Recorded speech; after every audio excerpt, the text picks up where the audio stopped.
Welcome in to fourth quarter live on FanCred. Do not adjust your computer screen. That's right.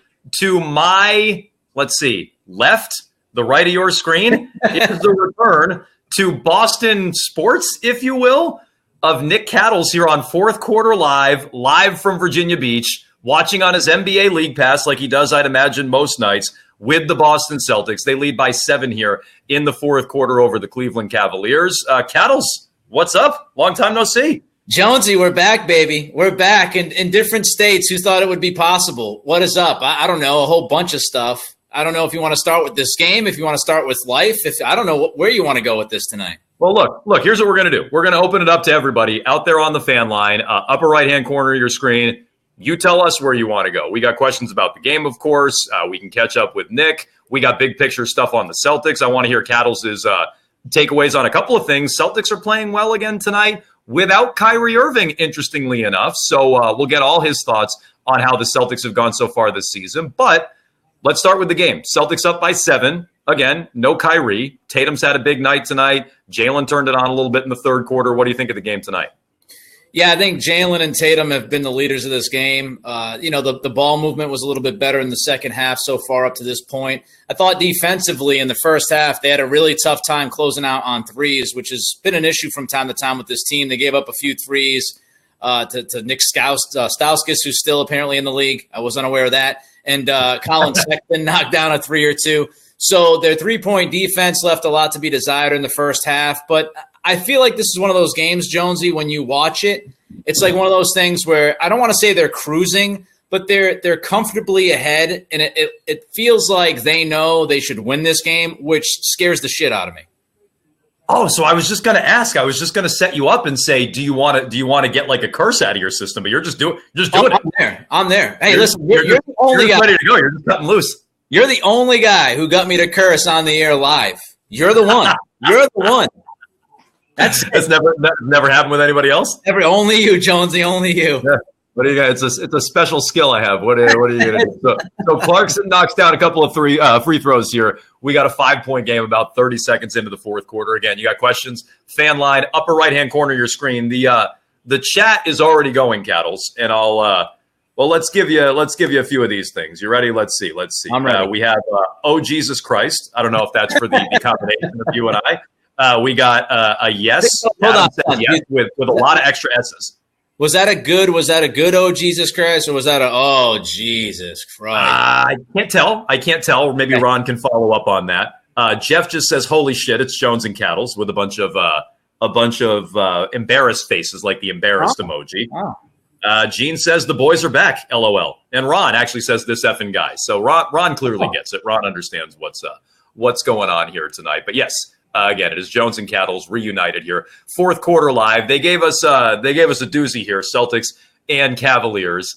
So Tatum, by the way, I don't think scored in that third quarter. Is that correct? He had 21 at halftime. He had the jumper just after the buzzer that did not count.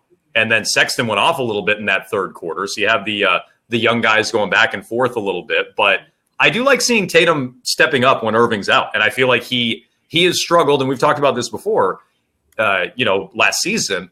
He struggles to know when to go and when not to go when Kyrie's on the floor. And I think you really notice it in the absence of Kyrie tonight. Yeah, and I think it's not only with Tatum. I think Hayward looks a lot more comfortable too without Irving on the floor. He likes the basketball in his hands. And I think Tatum, from his side, he doesn't feel like – I'm not saying that Irving will look down on him or give him shit for not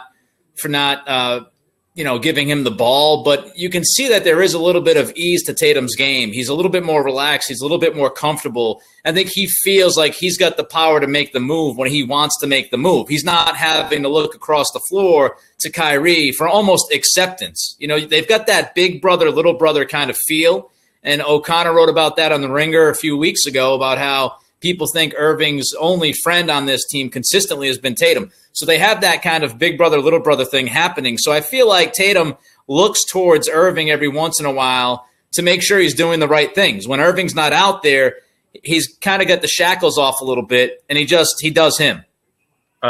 Jesse, or no, excuse me, who is this? It's David wants us to start arguing. Damn it, is something that he wants out of us. It'll happen. It'll happen. Don't worry about it. So you mentioned the shackles are off without Kyrie, and I would agree. And again, you have to weigh it all out based on the opponent too. It's not like they're playing the Warriors or the Bucks or someone like that. But Tatum looks unshackled. I would agree with that. What's been your stance all year long on Kyrie watching from afar? I'd imagine, you're still plugged in Boston. You still follow it closely. He has been a pariah, to put it mildly, in Boston. Yeah. I'm curious your view on him from afar. As yikes, tough interior defense there. Is Brad calling a timeout? Did Brad throw a pulse and call? Brad knows he has timeouts? Yeah. It's a 3-point game. As I said about 3 minutes ago, it had the feel that the Celtics were just kind of cruising along, feeling like they can win this game at any time, and that scared the shit out of me. This is why. Now it's a one-possession game, a timeout. That was a big issue, by the way, in the first half of this game. Interior defense. The Cavaliers, I think they scored like 10 out of their first 13 points in the paint. They were getting everything inside. To get back to Kyrie. Hang on one sec. So they're as you mentioned, the interior defense struggling, and Kevin Love hasn't done squat. Kevin Love's 1 for 10. Love is 1 for 10 in this game. Not that he's like an interior presence necessarily, but they've held him in check, and still they've struggled against Sexton and others. So your point on Kyrie. Yeah, so Kyrie, I feel like I've gone through the different stages with Kyrie this year. Like at first, I said to myself, all right, he's 26. He didn't have a full season last year as a leader, quote unquote. It's going to take him some time to grow into it. So I feel like the first couple of things he said, I almost gave him the benefit of the doubt and I gave him a pass. But as the year goes on and the more stuff he does, I do get frustrated by what he has to say. Now, I'm not going to tell you this team is better without him because I think we've got to see the playoffs happen before I'm about to make that judgment. I think once you get to the playoffs and it's a 7-game series, you figure out how to stop guys. And the better guys are, the more that they are, they're able to acclimate to the series and adjust to what the team is doing to them. And they're able to close out like Irving does. So I think we still need to see the postseason. But I think he's been an absolute shit show when it comes to trying to be the leader of this team. And the Charlotte game is the perfect example. Listen, he's not wrong, Jonesy. He's not wrong. Trap Kemba, double Kemba, get the ball out of Kemba's hands. But you don't have to say it publicly. There's no reason to publicly throw your coach under the bus by saying, oh, well, every other team doubles him or traps him, and we didn't. We always get toasted by him. Like, there's no reason to say that publicly. How do you feel from afar about the relationship there with Brad Stevens? Like, obviously, this is an example of him throwing Stevens under the bus. Not the first time he's done it this year. It doesn't seem like – and look, maybe this is just Kyrie. Like, maybe you could give Kyrie – Red Auerbach or Phil Jackson or someone, and he wouldn't respect them, but doesn't seem like he really respects the acumen of Brad Stevens, and maybe he wouldn't with anyone. Yeah, how I feel is the more I watch him, the more I think that he learned a lot from LeBron, and you know how I feel about LeBron. Oh yeah, some of the same things. Which listen, I hate saying that about a guy that plays on the team that I root for and grew up watching and all that stuff. But it's just true. It's obvious. It's the objective look at things, which is to say, the histrionics on the floor towards his teammates when they do something he doesn't like, the slight jabs to his teammates and to the coaching staff after games, how he's so mercurial. Nice jump shot by Hayward. Doesn't go down though, but he's so he's so like mercurial, he's very moody, and that comes from LeBron. And you got to remember, he watched LeBron, and even if it's subconscious or it's consciously, he picked up some of those things, I believe. And so, now you have some of those bad tendencies, and there's a 3 to tie the game at 92 apiece. Marquise Chris. Not of all people, Marquise Chris. Not great when Marquise Chris is lighting you up with dunks and threes. Your boy Horford settles it down a little bit. In the face a couple weeks ago? Yeah. Was that Ibaka? Say it again. Was it Ibaka? It was Ibaka. It was Serge Ibaka out there throwing hands with him. Yeah. So Horford settles it down. As Horford is wont to do. Again, Celtics in much too close of a game. By the way, I want full on in studio. For those of you who don't know, and again, if you want to chime in, upper right hand corner of your screen is the fan line. Jones and Cattles reunited, fourth quarter live here on FanCred with the Celtics up only 2 on the Cavaliers. But for those of you who don't know, during Celtics games and Bruins games for that matter, Nick and I were just sitting there. We have nothing to do. We're just watching games. I want the full on like I want the whole thing, Cattles. I want the whole. I want the full Cattles during this Celtics game. Like I want the full on reactions while we're getting it. That's what I want. Oh, you'll get it. Okay. There's no doubt you'll get it. Nice steal by Hayward. You'll get that. Hayward's got to finish this. Got to finish it, and he does. I did like in the first half, Hayward took it to the basket and dunked it with both hands. I don't know if it was off the right or left leg, but that was nice to see him get in the paint. Late in that second quarter, yeah. I mean, it was the one where he kind of had the little up fake and then went to the hoop. How about this one on the chat? I missed the opening of the Cattle Show. I actually kept my same open from up there to down here. Larry Nance hits that. Yeah, fuck off. Front rim. So, like if Larry Nance is hitting threes, give me a break with that. So I'm glad he front rimmed it. What's worse, Baines hitting threes or Larry Nance hitting threes? I wouldn't say there's much of a difference there. I think Baines, you got to feel worse because just the form, like how he keeps the leg in front of the other leg, it tells you it shouldn't go in. Yeah. So here's the thing, okay? Here's my issue, and I say this all the time when they get down to the final 5 or 6 minutes of a game. When they have the upper hand with Horford, they have to get him the ball in the block, and they're doing it right now. He traveled on that. That was a travel? He traveled on that. Oh, okay.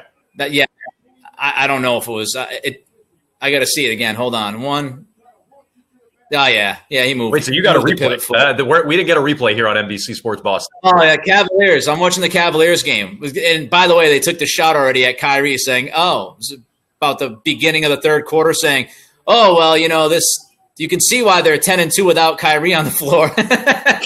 They just shot at their former guy. But get the ball to Horford on the block. One of the biggest possessions in that Philly game that drove me nuts, Jonesy, was Horford had Redick on his back in the paint. Wait, let me guess. Who gunned? Was it Morris or was it Smart or was it Kyrie? They all gunned in that game. Actually, it was Horford had the ball. I don't even remember who took the shot, but Horford had back to the basket, backing Redick down, and he kicks it out. Okay. It's like, what are you, I get Al's the ultimate team player, and I'm one of the guys, as you know, you and I went at it a number of times about Horford. Yep. I love his game and what he does for this team. But when you have J.J. Redick trying to defend you on the block, you got to take him. You got to take him to the basket. You can't be kicking it out. Don't tell me it was an open three. I couldn't care less. You got J.J. Redick on you. Redick can't defend you, Jones. Redick definitely couldn't defend. Real crafty left hand on me. So Redick definitely couldn't defend me. Knock it down, Morris. No. He's been bad offensively, man. So while get off to a great. While you're bringing up Morris, because we talked about this a little bit before we got going, you think Jalen should be starting, right? Yeah. Okay. Yeah. I mean, I thought so.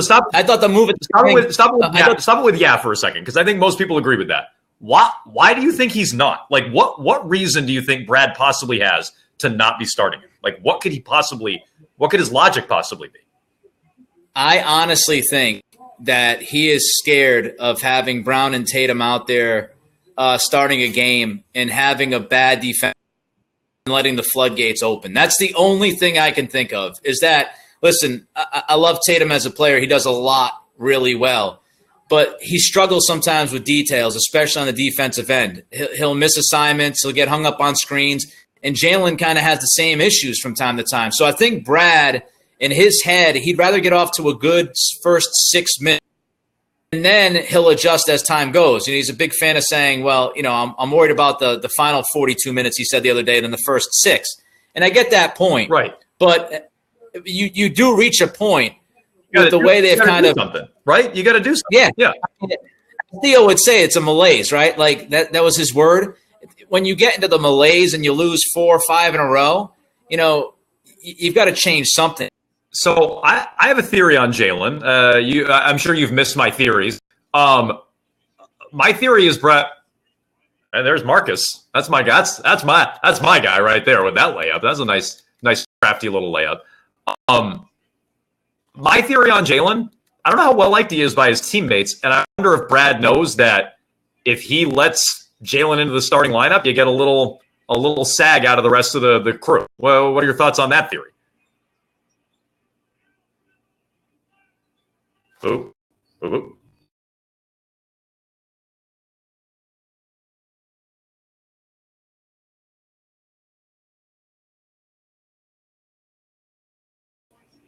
Am I back? Hello? Are we back? Is it just me? I can't tell if I'm on with anybody else. Let's see here. It's just me, I'm being told. Okay, great. I thought maybe we lost me. Apparently we lost Cattles here. So, just Jones flying solo here on Fourth Quarter Live. We'll get Cattles back. Who knows what internet connections are like down in Virginia Beach. You gotta work with things a little bit. Maybe let the cable bill lapse. Yo, you got me? I gotcha. Great. Okay, you're back. I thought I dropped. That was you who dropped. I think I did like a mini freak out that I'm guessing everybody could see me do my mini freak out where I was like, oh, I gotta get back on there. What I did though, I gave a solid like 90 seconds of play-by-play and game breakdown while you were gone. I'm like, I carried the show like usual when I was with Jones, but now I was blacked out. Wait, so what happened? So was I gone, then you were gone? I have no idea, but we're back together again. That's all that counts. Apparently we're back. Anyways, I blamed your internet connection down there in Virginia Beach. That's what I did. So I was asking you, and you guys can weigh in again. Fan line, upper right hand corner of your screen here on Fourth Quarter Live. I was asking you what you thought of my Jaylen Brown theory. I don't know how much of it you heard. My theory is I wonder if Brad won't put him in there because he knows that he's not the most popular teammate right now, and letting him in could cause a little friction in the locker room. See, I don't know if Jaylen's a bad teammate or not. I don't know if he's a bad teammate. I just don't know how well liked he is. That doesn't necessarily make him a bad teammate. It just means what makes you say that? Because every time there's an incident, he's the center of it. It's Marcus Morris shoving him. It's Marcus Smart clapping at him in the corner and freaking out on him. It's Kyrie calling out all the young players, and then Jaylen's the only one who responds. Like, he's just been in the middle of a lot of stuff this year. You know what I see? I see a guy who's young but doesn't want to – not that he doesn't want to take the coaching, but I think Jaylen has a lot of pride. And I think Jaylen – and that's why he's, an executive with the Players Union now, and he tries to take a lead role. I think that's, I think that's why you have some of these issues. I think sometimes he might feel like guys are kind of fronting him a little bit, which – is not the best reaction to it, but I think he's a prideful guy. He's a smart guy, and he's not just going to take the whole, hey, you're a young guy, so listen to me kind of tactic. I think Jason Tatum is a little bit more open when it comes to that. And, I try to look at it from Jaylen's point of view as well. He was the guy before Tatum. He was the young guy, and then Tatum came in. He kind of took a back seat, even though he had a good year. Everybody was talking about Tatum. He helped, lead the team to the 7th game of the Eastern Conference Finals last year. Then he comes out this year, and he's the guy that ends up getting sent to the bench, which, by the way, I thought was the right move. But I think, again, he's a man with a ton of pride, and I think that can sometimes get in the way. That's something where I wouldn't necessarily disagree with you, where he has some issues, no doubt, and he's in the middle of stuff. But I also think for him, it's going to be a maturity thing. And I think it might take him a couple of years to kind of figure it all out. So let me ask you this. We got 5.5 to go. Celtics are up 6. They've been up basically the entire game. Cavs took a brief lead in the third quarter, but Celtics basically have been up here the entirety of the second half. You're 5 right now as Smart knocks down an elbow jumper to make it 8. You're 5 right now. Horford, Tatum, Morris, Smart, Rozier. Is that your closing 5? Are these the 5 you want to ride with the rest of the way, or are you getting Brown back in the game or Hayward back in the game? Hayward's getting up right now. I'm kind of caught between Morris and Hayward. I know people have grown frustrated with Hayward. Yeah. I've tried to keep it somewhat realistic. I think, as Paul George told us all, it's going to take about a year to a year and a half before he starts feeling somewhat normal. But I think Hayward is the best option in the final 5 minutes if he can give you, 75, 80% of Hayward. I don't like that shot from Morris. Yeah, because I just like Hayward more because I think Hayward can do more with the basketball. I think he gives up a little bit more, even though I think Morris defensively has struggled over the last couple of weeks. Yeah. Hayward's versatility offensively gives you more than Morris. He's not as ISO heavy. And if he's back to 75, 80% of Hayward, I'm rolling with Hayward. Now, if you tell me he looks like 50% Hayward and it's dependent on the night, right, then I'm probably going with Brown or Moore. So who did Hayward just come in for Rozier? Is that who he just replaced? Let me see. You got Tatum. Yeah, I think so. You got Tatum, Morris, Horford, Hayward, and Smart. Yeah, I thought I already saw Rozier out. Anyway, so I noticed you didn't bring up. Okay, so now we got Baines too. So is Baines out there? Baines is in for Morris. So Hayward and Baines just came in. Morris and Rozier just went out. So the white tag team. Say it again. The white guy tag team. You got Baines and you got Hayward. Exactly. So I noticed. I mean, well, neither of us brought up Baines. I noticed you didn't bring up Jalen to close. Not a fan of that idea either. Well, if we're talking playoffs, I'm talking this game right now. Oh, this game right now. Yeah.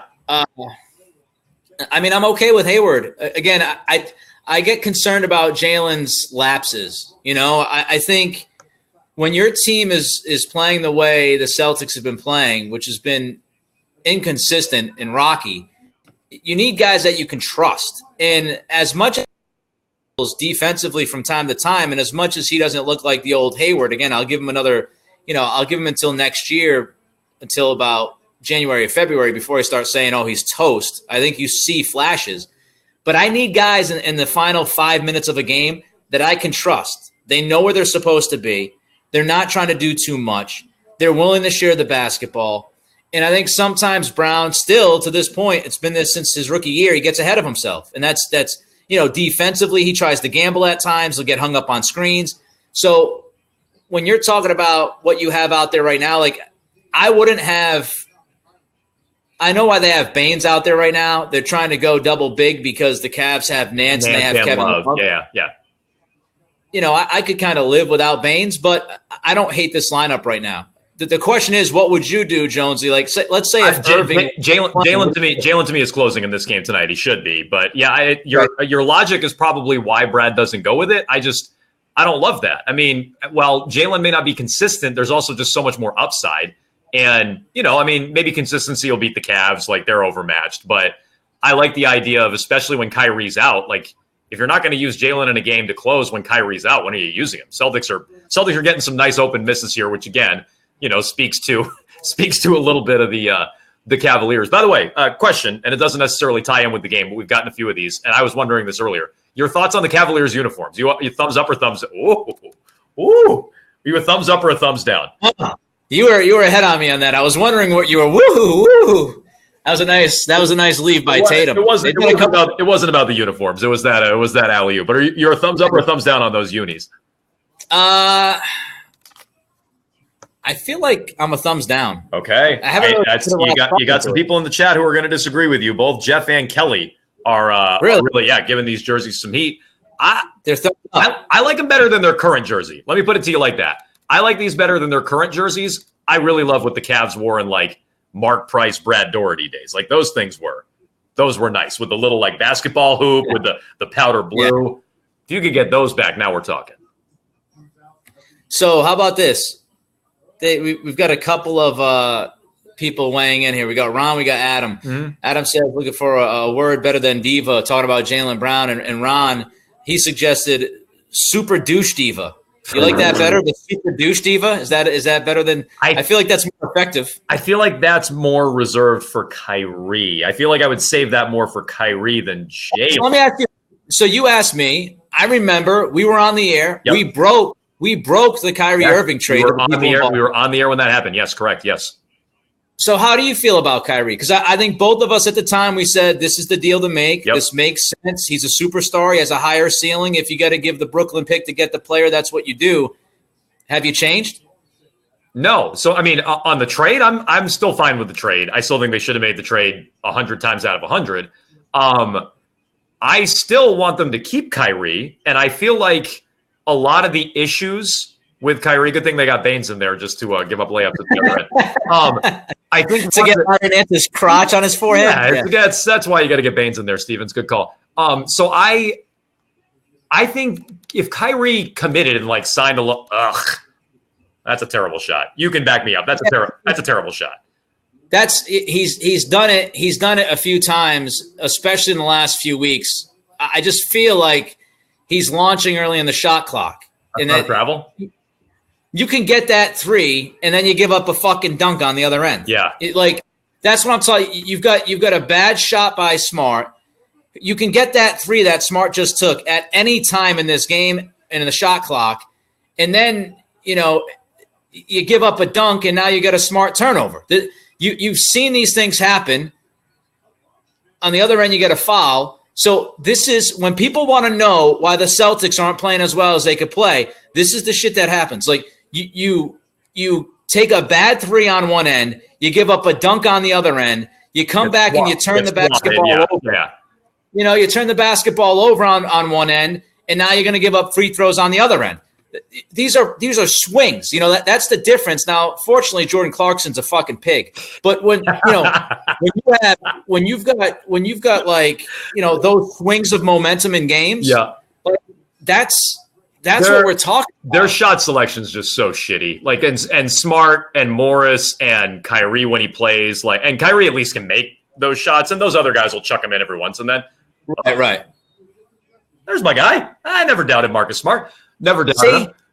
But why don't you do that more? You have Jordan Clarkson has never played defense in his life. Yeah. I don't know. I don't know what Usman was doing there either. Usman kind of let him turn the corner nice and easy. So, yeah.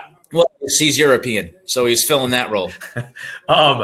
But yeah, their shot selection really bothers me in stretches, and Smart's at the center of it. That was a nice 3-point play and a big 3-point play. But yes, his shot selection bothers me. Just to close the loop while we got it up to 9 here, and let's see if the Celtics can grab this. Smart does. Loose ball foul. Defense by Tatum. Loose ball foul. So we got Celtics basketball. I'll answer your question on Irving. I honestly think if they got Kyrie to commit to a long-term deal, this offseason, which – who knows? I mean, maybe he'll want to do the 1-and-1 thing that all these superstars do, and then you're right back in the same spot. I think a lot of their problems stem from people don't know if Kyrie's 1 foot in or 1 foot out. People don't know if Kyrie's committed or just playing everyone and just going to New York or going to wherever, going to play with LeBron, probably not, but wherever he wants to go, right?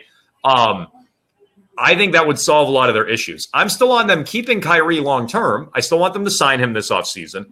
But I will say I've soured quite a bit, and I'm more and more intrigued by the day when the team tends to underachieve with him in the lineup and overachieve with him out of the lineup. I'm more and more intrigued by the day of just going with Tatum and Jalen and kind of having that the core of your team. But I still, at the end of the day, want Kyrie here, even though I'm wavering more and more on it. I still want him here and want him here long term. I feel like, I don't know if this will make sense or not, but I look at Kyrie, and I think they're better with Kyrie, and we have to watch the postseason. But inevitably, especially long-term, Kyrie, I think they're better off. But the way I put it is, if you asked me that question like 6 months ago, I would say they can't lose Kyrie. I would be shook if they lost Kyrie. Yep. Now, to me, it's not the end of the world, if that makes sense. I don't feel like it's the end all be all if they lost Kyrie. Now, I think they could be better. What I'm wondering is, and I wonder, I don't know obviously what the feedback is up there in Boston, but I do wonder what this team will look like. Let's say Kyrie signs that long-term deal, and we know all the Anthony Davis stuff, right? All those rumors. Yep. See, that's a nice play by Marcus right there. I mean, that is a nice play. Offensive. Next not going to like this. And then there's Marcus Morris charging right on cue. You think that's a call?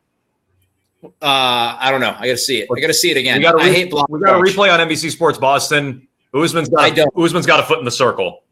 All right, I'm getting my replay here. Hold on. He's got a foot. Cleveland's a little bit late because they know it's bullshit. Yeah. Hold on. Let me see. Foot in the circle. Oh yeah, absolutely. Both heels in the circle. Yeah. So I wonder how people feel. I wonder. I don't think the team construction was great. I know what people thought going into the year, which was, this team made it to the Eastern Conference Finals without Kyrie and Hayward. Now you add them. I think people took that for granted. And you have a lot of talent, and you have a lot of ego. But it didn't. And it wasn't built to mesh. See, I agree with you on that. And just quickly. Well, let's give you the.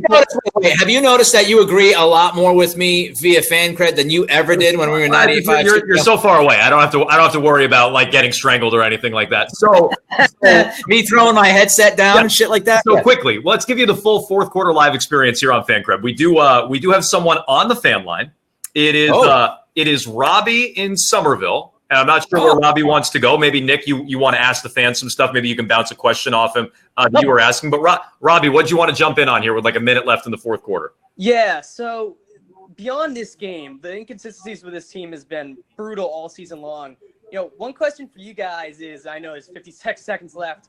Who is the biggest to blame here? Because I feel like Kyrie, obviously he's had his issues chemistry-wise with this team, but don't you think a lot goes on Brad Stevens? Because at the end of the day, he's the head coach and he's playing these guys. So, Nick, I do. I'm curious to get your thoughts. I do think Brad holds a big responsibility. I think saying big might be a little too much. I think, listen, he's not completely blameless, but ultimately NBA is a players' league, right? And so I feel like when you have talent like he has this year, it's up to the guys to try to piece it and figure it out. You can only do so much as coach, right? So I think it's kind of strange. With the underdog status, a lot of credit goes to Brad, and I think that's because he makes it work. He fits a lot of clunky pieces together. He's the motivator. He gets those guys into it. But this is the first time he's had such a talented team like this, and that brings a whole different set of challenges. And I think it's pretty difficult to blame most of this on Brad. It's a players' league. These guys are veterans. They're grown-ups. They're grown-ass men. And they got to figure out how to, Brad can't make you defend. He can tell you to defend. He can't make you defend. It's true. That is true. I'll tell you what. How about that? Robbie? Yeah. Thanks for giving us a little luck there on the fan line. Cattles, 1-0, thinking man emoji with Nick Cattles and myself here on fourth quarter live on Fan Cred. Are we going to see more of you here on Fan Cred? Yeah, I'm ready to go. We got to, and hopefully something controversial happens so you and I could go at each other. Because I feel like this was a little mundane. It was a little mundane, if we're being honest. Yeah. It was like a first date, but like between two people that dated for a while and they haven't seen each other. Then they get back together for that first date, and you're kind of analogy. Sure. Yeah. Oh, what are you gonna do? So anyway, I think we're gonna see more Nick Cattles here on fourth quarter live. Let's see if you want. We can make sure that you guys check us out on Fan Cred. Follow us on Fan Cred. Stay tuned to Fan Cred for our next broadcast as we just wrapped up here with the Celtics beating the Cavaliers. Cattles, we will talk to you down the line. Have a great rest of your night, and check us out here on Fourth Quarter Live. All right, guys. See you.